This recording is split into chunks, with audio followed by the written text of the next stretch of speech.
പ്രസിദ്ധിയുടെ വസ്ത്രം ധരിക്കുക എന്നത്. അള്ളാഹുവിൻ്റെ റസൂൽ സല്ലല്ലാഹു അലൈഹി വസല്ലം അവിടുന്ന് പറഞ്ഞു, മൻ ലബിസ സൗബ ശുഹറത്തിൻ അൽബസഹുല്ലാഹു യൗമൽ ഖിയാമത്തി സൗബൻ മിസ്ലഹു.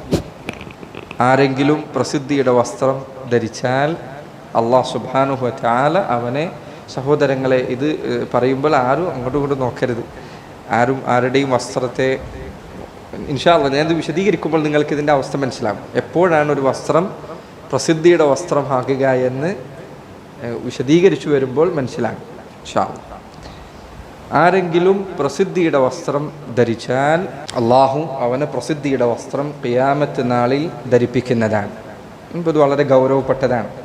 ഒരാൾ ശുഹറത്തിൻ്റെ വസ്ത്രം ധരിച്ചാൽ അവന് ഖിയാമത്ത് നാളിൽ അള്ളാഹു ആ വസ്ത്രം ധരിപ്പിക്കുന്നതാണ്, ശിക്ഷയായിക്കൊണ്ട് ധരിപ്പിക്കുന്നതാണെന്ന് നബി സല്ലല്ലാഹു അലൈഹി വസല്ലം പറഞ്ഞിട്ടുണ്ട്. മറ്റൊരു ഹദീസിൽ അവിടുന്ന് പറഞ്ഞു, കുലു വതസദ്ദഖു, നിങ്ങൾ ഭക്ഷിച്ചുകൊള്ളുക, നിങ്ങൾ ദാനം നൽകുകയും ചെയ്യുക. വൽബസു ഫീ ഗൈരി ഇസ്റാഫിൻ വലാ മഖീല, അമിതവ്യയം ചെയ്യാതെ, ധൂർത്തടിക്കാതെ, അഹങ്കാരം കാണിക്കാതെ ഉള്ള വസ്ത്രങ്ങൾ നിങ്ങൾ ധരിക്കുകയും ചെയ്യുക.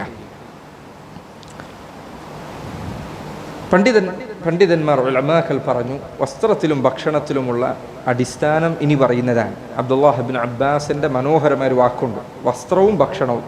ഈ പറയുന്നത് നിങ്ങൾ പഠിച്ചു വച്ചാൽ അതാണ് ആ വിഷയത്തിലെ അടിത്തറ. അദ്ദേഹം പറഞ്ഞു, കുൽ മാ ശിഅത വൽബസ് മാ ശിഅത, ഇഷ്ടമുള്ളത് ഭക്ഷിച്ചോളൂ, ഇഷ്ടമുള്ളത് ധരിച്ചോളൂ. മാ അഖ്തഅത്ക ഖസ്ലതാൻ, നിന്റെ ഭക്ഷണത്തിലും വസ്ത്രത്തിലും രണ്ടു കാര്യങ്ങൾ ഉണ്ടാകരുത്. സറഫുൻ വ മഖീല, ധൂർത്തുണ്ടാകാൻ പാടില്ല, അഹങ്കാരം ഉണ്ടാകാൻ പാടില്ല. ഇത് രണ്ടുമില്ലാത്തിടത്തോളം എന്തും ധരിക്കാം, എന്തും ഭക്ഷിക്കാം.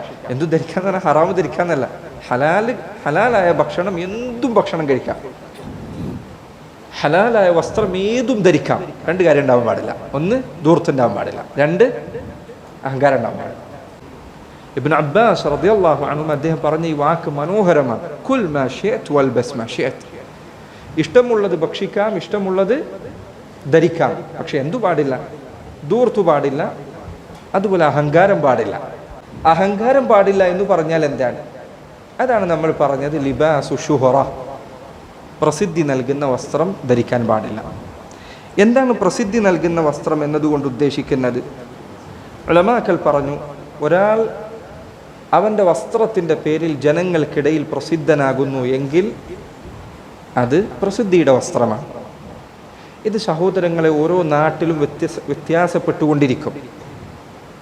ഓരോ നാട്ടിലും വ്യത്യാസപ്പെട്ടുകൊണ്ടിരിക്കും. ഉദാഹരണത്തിന് നമ്മുടെ നാട്ടിൽ തന്നെ മുസ്ലിമീങ്ങൾ ധാരാളമായി തിങ്ങി പാർക്കുന്ന നാടുകളിൽ ഒരാൾ ചിലപ്പോൾ അറബികളുടെ വസ്ത്രം ധരിച്ചാൽ അത് ഒരിക്കലും ശുഹറത്തിൻ്റെ വസ്ത്രമായി കൊള്ളണമെന്നില്ല. അങ്ങനെ ധാരാളം ആളുകൾ ചിലപ്പോൾ ധരിക്കുന്നത്, നമ്മൾ ഈ നാട്ടിൽ പൊതുവെ നടന്നു കഴിഞ്ഞാൽ എത്രയോ ആളുകൾ ആ വസ്ത്രം ധരിക്കുന്നത് കാണാം. ഓരോ നാട്ടിലും ഇത് ഓരോ വിധിയായിരിക്കും. ഇപ്പം അറബ് നാട്ടിൽ പോയാൽ അവിടുത്തെ വസ്ത്രം ധരിച്ചാൽ ആരും നിന്നെ നോക്കാൻ പോകുന്നില്ല. അതല്ലെങ്കിൽ നമ്മുടെ നാട്ടിൽ നമ്മുടെ നാട്ടിലെ ആളുകൾ ധരിക്കുന്ന വസ്ത്രം ധരിച്ചാൽ നിന്നെ ആരും പ്രത്യേകിച്ച് തുറച്ചു നോക്കാൻ പോകുന്നില്ല. എന്നാൽ നീ ഇവിടെ വന്നിട്ട് ഉദാഹരണത്തിന് വല്ല യമനിലെ വസ്ത്രധാരണ രീതി സ്വീകരിച്ചാലോ, അതല്ലെങ്കിൽ യു പിയിലോ മറ്റോ ഉള്ള ആളുകളുടെ വസ്ത്രധാരണ സ്വീകരിച്ചാലോ, അതല്ലെങ്കിൽ ഇംഗ്ലീഷുകാർ അവർക്ക് മാത്രം പ്രത്യേകമായി അറിയപ്പെട്ട രൂപത്തിലുള്ള ടൈയും കോട്ടും ഒക്കെ ധരിച്ചുകൊണ്ട് നീ ഇങ്ങനെ റോട്ടിലൂടെ രാവിലെ രാത്രി നടന്നു പോയാലും ആളുകൾ നിന്നെ ആ വസ്ത്രം കൊണ്ട് തിരിച്ചറിയും. ഓരോ നാടുകൾക്കും ശുഹ്റത്തിൻ്റെ വസ്ത്രം വ്യത്യസ്തമാണ്.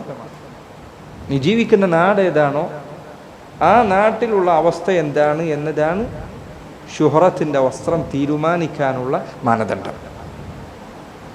അത് ഓരോരുത്തർക്കും ചില സമയത്ത് ചിലപ്പോൾ നമുക്ക് ചിലപ്പോൾ ശുഹ്റത്തിൻ്റെ വസ്ത്രമായി തോന്നുന്നത് ചിലപ്പോൾ ശുഹ്റത്തിൻ്റെ വസ്ത്രമായിക്കൊള്ളണമെന്നില്ല. ഒരാൾ ധരിക്കുന്നത് അദ്ദേഹത്തിനെ സംബന്ധിച്ചിടത്തോളം അത് അങ്ങനെ അനുഭവപ്പെടാത്ത കാര്യമാണെങ്കിൽ യാതൊരു കുഴപ്പവുമില്ല. ഞാൻ പറഞ്ഞത് ഇത് ഷുഹറത്തിൻ്റെ വസ്ത്രമാണോ എന്നത് നബി സല്ലല്ലാഹു അലൈഹി വസല്ലം തന്നെ പറഞ്ഞതുപോലെ ഇസ്തഫ്തി ഖൽബക്, നിങ്ങളുടെ കൽബിനോട് ചോദിച്ചു നോക്കുക. വഇൻ അഫ്താക അന്നാസ് വഅഫ്തൗക, ജനങ്ങളെല്ലാവരും നിനക്ക് ഫത്വ നൽകിയാലും നിനക്ക് ഉത്തരം ലഭിക്കും.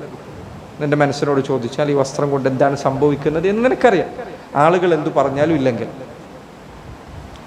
അതുപോലെ തന്നെ ഉലമാക്കൾ പറഞ്ഞു ലിബാസുൻ യുസബ്ബിബ് അൻ യുഷാറ ഇലൈഹി ബിൽ അസാബിഅ, ആളുകൾ വിരൽ ചൂണ്ടാൻ കാരണമാകുന്ന തരത്തിലുള്ള വസ്ത്രങ്ങൾ. ചില ആളുകൾ ധരിക്കുന്ന വസ്ത്രം വളരെ വില കൂടിയതായിരിക്കും, ധാരാളം മുത്തും പവിഴങ്ങളും ഒരു നെറ്റിപ്പട്ട കെട്ടിയതുപോലെ ഉണ്ടാവും ആളെ വസ്ത്രം ധരിച്ചാൽ.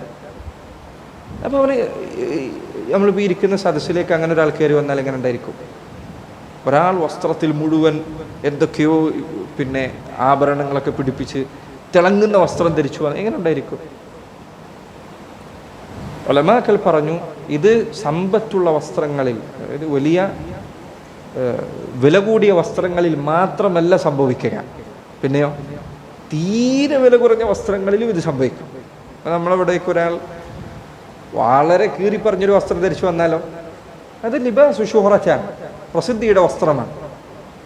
കീറി പറഞ്ഞ ഒരു വസ്ത്രം ധരിച്ച് ഒരാളിങ്ങോട്ട് കയറി വരാൻ പലയിടത്തും തുന്നി പിടിപ്പിച്ചിട്ടുണ്ട്.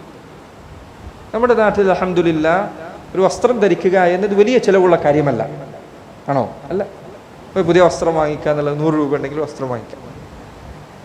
അപ്പോൾ ഒരാൾ തൻ്റെ ഡ്രസ്സ് കീറിയതിന് ശേഷം അവിടെ തുന്നി പിടിപ്പിച്ച് ഞാൻ ഇതാ പഴയ കാലത്തുള്ളതുപോലെ ജീവിക്കുകയാണ്, വളരെ ലാളിത്യമാർന്ന ജീവിതമാണ് എൻ്റേത് എന്ന് പറഞ്ഞുകൊണ്ട് ഒരാൾ തുന്നി പിടിപ്പിച്ച വസ്ത്രം ധരിച്ചുകൊണ്ട് ഈ സദസ്സിലേക്ക് കയറി വന്നാൽ പൊതുവെ ആളുകൾ അയാളെ ശ്രദ്ധിക്കും.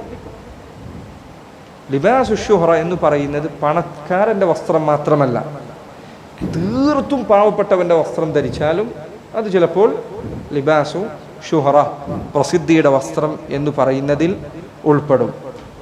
അതുപോലെ ഒരു നാട്ടിലുള്ള പൊതുവായ രീതികൾക്ക് വ്യത്യാസമാകുന്ന വസ്ത്രം, ഒരു നാട്ടിലെ പൊതുവായ വസ്ത്രധാരണ രീതി അതിന് ഘടകവിരുദ്ധമാകുന്ന രൂപത്തിലുള്ള വസ്ത്രധാരണ, ഞാൻ നേരത്തെ പറഞ്ഞതുപോലെ ഓരോ നാട്ടിലും വ്യത്യസ്തമാണ്.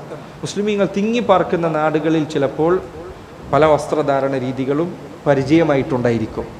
എന്നാൽ അങ്ങനെയല്ല മറ്റു ചില സ്ഥലങ്ങൾ. ഉദാഹരണത്തിന് കേരളത്തിൽ തന്നെ ചില പ്രദേശങ്ങളിൽ പോയാൽ, മുസ്ലിമീങ്ങൾ തീരെ ഇല്ലാത്ത നാടുകളിൽ ചെന്നാൽ, നമ്മളിപ്പോൾ അവിടെ യാത്രക്കോ മറ്റോ പോയി കഴിഞ്ഞാൽ ഒരു ജുബ്ബ ധരിച്ചാൽ വരെ ചിലപ്പോൾ ആളുകൾ നോക്കും. പക്ഷേ അങ്ങനെ ആയിക്കൊള്ളണമെന്നില്ല എല്ലാ സ്ഥലത്തും. ഓരോ സ്ഥലങ്ങൾക്കും അതിനനുസരിച്ച വ്യത്യാസമുണ്ടായിരിക്കും. അതുപോലെ തന്നെ ചില ആളുകൾ ചില വസ്ത്രങ്ങൾ സാധാരണ ധരിക്കുന്നതിൽ നിന്ന് വ്യത്യസ്തമായ രൂപത്തിൽ ധരിക്കും. അത് ലിബാസു ശുഹ്റത്തിൽ പെടുന്നതാണ്. ഇടുന്ന വസ്ത്രം ശരിയാണ്, തിരിച്ചിടുക. ഉദാഹരണത്തിന് സാധാരണ ഇങ്ങനെ ഇടേണ്ട വസ്ത്രം ഒരാൾ തിരിച്ചിട്ടിട്ട് നടക്കുക, ബോധപൂർവ്വം അങ്ങനെ നടക്കുക, മറന്നിട്ടിട്ടതല്ല, അങ്ങനെ നടക്കുക. ഇന്ന് പ്രത്യേകിച്ച് സഹോദരങ്ങളെ ആളുകൾക്കിടയിൽ ഈ ഹദീസിലൊക്കെ നബി സല്ലല്ലാഹു അലൈഹി വസല്ലം വിലക്കിയത് എന്താണ്? ലിബാസു ശുഹ്റ, പ്രസിദ്ധിയുടെ വസ്ത്രമാണ്. ഇന്ന് ആളുകൾ ഏറ്റവും കൂടുതൽ അന്വേഷിക്കുന്ന കാര്യം എന്താണ്? പ്രസിദ്ധിയാണ്. എങ്ങനെയെങ്കിലും ഒന്ന് പ്രസിദ്ധനാകണം. അതിന് തുണി ഉരിഞ്ഞിട്ടിട്ടാണെങ്കിലും പ്രസിദ്ധനായാൽ മതി എന്നു ചിന്തിക്കുന്ന ഒരു കാലഘട്ടത്തിലാണ് നമ്മൾ ജീവിക്കുന്നത്. അതിൻ്റെ ഫിത്ന വളരെ ഗുരുതരമാണ്. സഹോദരങ്ങളെ, ഈ പ്രസിദ്ധി എന്ന് പറയുന്നത് ദുനിയാവിലാകട്ടെ ആഖിറത്തിലാകട്ടെ അത് വലിയ പരീക്ഷണമാണ്. അതുകൊണ്ടാണ് ഉലമാക്കൾ, പണ്ഡിതന്മാർ, അവർ ഈ പറഞ്ഞ പ്രയാസം ബാധിച്ചവർ അവർ ഖേദിച്ചിട്ടുണ്ട്. പണ്ഡിതന്മാർ, അള്ളാഹുവിനെ പേടിക്കുന്ന ആളുകൾ, അത് പ്രസിദ്ധി ഉണ്ടായതിനു ശേഷം അവർ പലതവണ ഇത് ഉണ്ടായിരുന്നില്ലെങ്കിൽ എന്ന് ആഗ്രഹിച്ചിട്ടുണ്ട്. അപ്പോൾ ദീനിൽ വിവരമില്ലാത്ത ആളുകൾ, കുട്ടികൾ, ഇന്ന് മാതാപിതാക്കൾ കുട്ടികളോട് ചെയ്യുന്ന അതിക്രമങ്ങളിൽപ്പെട്ടതാണ് ചെറിയ കുട്ടികൾ, ചെറിയ മക്കൾ ഇവരെ കൊണ്ടുപോയി വീഡിയോ എടുത്ത് ഇത് യൂട്യൂബിലും മറ്റും പ്രചരിപ്പിച്ച് കുട്ടികളെ പ്രസിദ്ധരാക്കുക എന്നത്. പ്രസിദ്ധി എന്നത് നിങ്ങൾ വിചാരിക്കുന്നത് പോലെ ദുനിയാവിൽ വളരെ സുഖകരമായ ഒരു കാര്യമല്ല, ജീവിതത്തെ പ്രയാസത്തിലാക്കുന്ന കാര്യമാണ്. അതുകൊണ്ടാണ് ചെറിയ കുട്ടികൾ, നിങ്ങൾക്ക് ഡിപ്രഷനും പ്രയാസങ്ങളും, കുട്ടികൾ, ചെറിയ മക്കളോട് നിങ്ങൾ കരുണ കാണിക്കുക. രക്ഷിതാക്കൾ പണമുണ്ടാക്കുന്നതിനും മറ്റും വേണ്ടി കുട്ടികളെ ഈ പ്രസിദ്ധിയിലേക്ക് തള്ളിവിടുന്നത് കുട്ടികൾക്കുണ്ടാക്കുന്ന അപകടം ചെറുതല്ല. ഒന്ന് ആലോചിച്ചതൊക്കെ നിങ്ങൾ വീട്ടിൽ നിന്ന് പുറത്തിറങ്ങിയാൽ കടയിലേക്ക് പോകുമ്പോഴും ആൾക്ക് എല്ലാവർക്കും നിങ്ങളറിയാം. നിങ്ങൾക്ക് എങ്ങനെ നടക്കാൻ പറ്റുമോ സമാധാനമായിട്ട്? മനുഷ്യൻ അവനെ എല്ലാവരും അറിയില്ല എന്നതിലൊരു സമാധാനമുണ്ട്. നമുക്ക് ഭക്ഷണം കഴിക്കുമ്പോൾ സമാധാനമായിട്ട് ഭക്ഷണം കഴിക്കുക, നമ്മളെ ഫാമിലിയായിട്ട് പോയിരിക്കുക, വർത്താനം പറഞ്ഞിരിക്കുക, ചിരിക്കുക, തമാശ പറയാം, ഒരു വീണു പോയി എവിടെയും വീണു എന്ന് വിചാരിക്കുക, കുഴപ്പമുണ്ടോ? ആരും നമ്മളറിയില്ല, വീണ പൊടി തട്ടി എണീച്ചു പോകാന്നല്ലാതെ. എന്നാൽ നീ വലിയ പ്രസിദ്ധനാണെങ്കിലോ നിന്റെ വീഴ്ച സാധാരണ വീഴ്ചയല്ല, പ്രസിദ്ധിയുള്ള വീഴ്ചയാണ്. അത് നാട്ടുകാരൊക്കെ അറിയും. ഇതുണ്ടാക്കുന്ന പ്രയാസം വളരെ വലുതായിരിക്കും.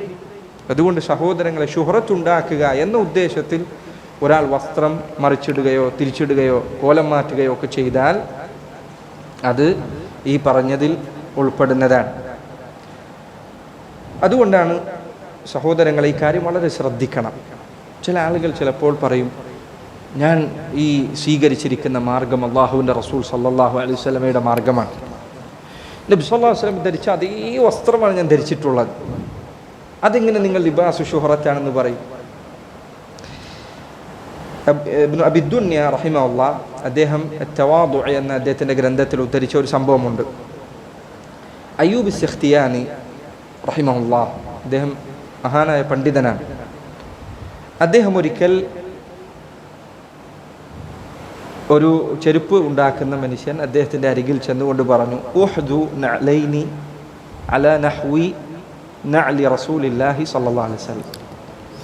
നബി സല്ലല്ലാഹു അലൈഹി വസല്ലം ധരിച്ചിരുന്ന ചെരുപ്പ്, അതിനെക്കുറിച്ച് ഹദീസിൽ വന്നിട്ടുണ്ട്, അതേ രൂപത്തിലൊരു ചെരുപ്പ് നീ എനിക്ക് ഉണ്ടാക്കി തരണം. അങ്ങനെ അദ്ദേഹം ഒരു ചെരുപ്പ് ഉണ്ടാക്കി കൊടുത്തു. നബി സല്ലല്ലാഹു അലൈഹി വസല്ലം ധരിച്ച അതേ രൂപത്തിലുള്ള ചെരുപ്പ്. അങ്ങനെ അദ്ദേഹം ഈ ചെരുപ്പ് കുറച്ചു ദിവസം ധരിച്ചു. സുമ്മ തറക്കഹ, പിന്നെ ചെരുപ്പ് അദ്ദേഹം ഉപേക്ഷിച്ചു. അപ്പോൾ അദ്ദേഹത്തോട് എന്തുകൊണ്ടാണ് നിങ്ങൾ ഈ ചെരുപ്പ് ഉപേക്ഷിച്ചത് എന്ന് ചോദിച്ചപ്പോൾ അദ്ദേഹം പറഞ്ഞു, ലം അറന്നാസ യൽബസൂനഹ, ജനങ്ങൾ ഈ രൂപത്തിൽ ചെരുപ്പ് ധരിക്കുന്നത് ഞാൻ കാണുന്നില്ല. ആളുകളെല്ലാവരും ഈ ചെരുപ്പ് ധരിച്ച് പോകും, ഇതെന്താ ഈ ചെരുപ്പ് ഇങ്ങനെ എന്ന് നോക്കും. നബി സല്ലല്ലാഹു അലൈഹി വസല്ലം ധരിച്ച ചെരുപ്പാണ്, അതേ രൂപത്തിലുള്ളത്. അതുകൊണ്ട് സഹോദരങ്ങളെ, ചില ആളുകൾ ചിലപ്പോൾ പറയും, ഞാൻ അള്ളാഹുവിൻ്റെ റസൂലിനെയാണ് പിൻപറ്റുന്നത് സല്ലല്ലാഹു അലൈഹി വസല്ലം എന്ന് പറഞ്ഞുകൊണ്ട് ചില ആളുകൾ ചില പ്രത്യേക വസ്ത്രധാരണ രീതികൾ സ്വീകരിക്കും. നമുക്ക് അവരോട് പറയാനുള്ളത്, നീ അള്ളാഹുവിൻ്റെ റസൂൽ സല്ലല്ലാഹു അലൈഹി വസല്ലമയുടെ വാക്കുകളെ പിൻപറ്റുക. അവിടുന്ന് നബി സല്ലല്ലാഹു അലൈഹി വസല്ലം അവിടുത്തെ സുന്നത്ത് പിൻപറ്റുന്നു എന്ന പേരിൽ യഥാർത്ഥത്തിൽ നീ അവിടുത്തെ സുന്നത്തിന് വിരുദ്ധമാവുകയാണ് ചെയ്യുന്നത്. അവിടുന്ന് ധരിച്ച വസ്ത്രം അവിടുത്തെ നാട്ടുകാരുടെ വസ്ത്രമാണ്, അവർ ധരിച്ചിരുന്ന വസ്ത്രമാണ്. നീ നിന്റെ നാട്ടുകാർ ധരിക്കുന്ന, നിന്റെ നാട്ടുകാർ എന്നതുകൊണ്ട് ഉദ്ദേശിക്കുന്ന മുസ്ലിമീങ്ങളായ ദീനു പാലിക്കുന്ന ആളുകൾ ധരിക്കുന്ന വസ്ത്രം ഏതു വസ്ത്രമാകട്ടെ, അനുവദനീയമായ ഏതു വസ്ത്രമാകട്ടെ നിനക്ക് ധരിക്കാം. മുസ്ലിങ്ങളായ ദീനു പാലിക്കുന്ന ആളുകൾ ധരിക്കുന്ന, ദീനു പാലിക്കുന്ന അഞ്ച് നിസ്കരിക്കുകയൊക്കെ ചെയ്യുന്ന അള്ളാഹിനെ പിടിച്ചടക്കുന്ന ആളുകൾ ധരിക്കുന്ന വസ്ത്രം എന്താണോ, അവറത്ത് മറക്കുന്ന ഇസ്ലാമിക മര്യാദകൾ പാലിച്ചുകൊണ്ടുള്ള വസ്ത്രം, ഏതു വസ്ത്രവും നിനക്ക് ധരിക്കാം. അത് ധരിക്കാൻ പറ്റും, ഇത് ധരിക്കാൻ പറ്റുമെന്ന് ചോദിക്കേണ്ട, ഏതു വസ്ത്രവും നിനക്ക് ധരിക്കാം. ഇസ്ലാമിക മര്യാദകൾ പാലിക്കുകയും നിന്റെ നാട്ടിലുള്ള മുസ്ലിമീങ്ങൾ ധരിക്കുന്ന വസ്ത്രമായിരിക്കുകയും ചെയ്താൽ മതി. അപ്പോൾ ഈ പറഞ്ഞതാണ് ഈ വിഷയത്തിലുള്ള വിധി. പണ്ഡിതന്മാർ ഉലമാക്കൾ, ഇമാം അഹ്മദ് റഹിമഹുല്ലാഹ്, അദ്ദേഹം ഒരിക്കൽ ഒരു മനുഷ്യനെ കണ്ടു. അദ്ദേഹമുണ്ട് വെള്ളയും കറുപ്പും പുള്ളികളുള്ള ഒരു വസ്ത്രം ധരിച്ച് ഒരാൾ നടന്നു വരുന്നു. ഇമാം അഹ്മദ് അദ്ദേഹം പറഞ്ഞു, നീ ദൂരി വെക്കണം, ഈ വസ്ത്രം ഇടരുത്. വൽബസ് ലിബാസ അഹ്ലി ബലദിക്, നിന്റെ നാട്ടുകാരുടെ വസ്ത്രം നീ ധരിക്കണം. എന്നിട്ട് അദ്ദേഹം പറഞ്ഞു, ലൈസ ഹുവ ബിഹറാം, ഈ വസ്ത്രം ഹറാമായതുകൊണ്ടല്ല ഞാനിത് ധരിക്കരുത് എന്ന് പറഞ്ഞത്. വലൗ കുൻത ബിമക്ക ഔൽ മദീന ലം അഇബ് അലൈക, നീ മക്കയിലോ മദീനയിലോ ആയിരുന്നു എങ്കിൽ ഞാൻ നിന്നോട് ഒന്നും പറയില്ലായിരുന്നു. ഇത് മക്കക്കാരുടെയും മദീനക്കാരുടെയും വസ്ത്രമാണ്. പക്ഷേ ബഗ്ദാദുകാർ ഈ വസ്ത്രം ധരിക്കാറില്ല. നോക്കൂ നിങ്ങൾ, ഓരോ നാട്ടുകാർക്കും ഓരോ വസ്ത്രമുണ്ട്. ആ വസ്ത്രം പൊതുവായി അവർ ധരിക്കുന്നത് എന്താണോ അതിന് വിരുദ്ധമായി ധരിക്കുക എന്നത് ഒഴിവാക്കേണ്ട കാര്യമാണ്.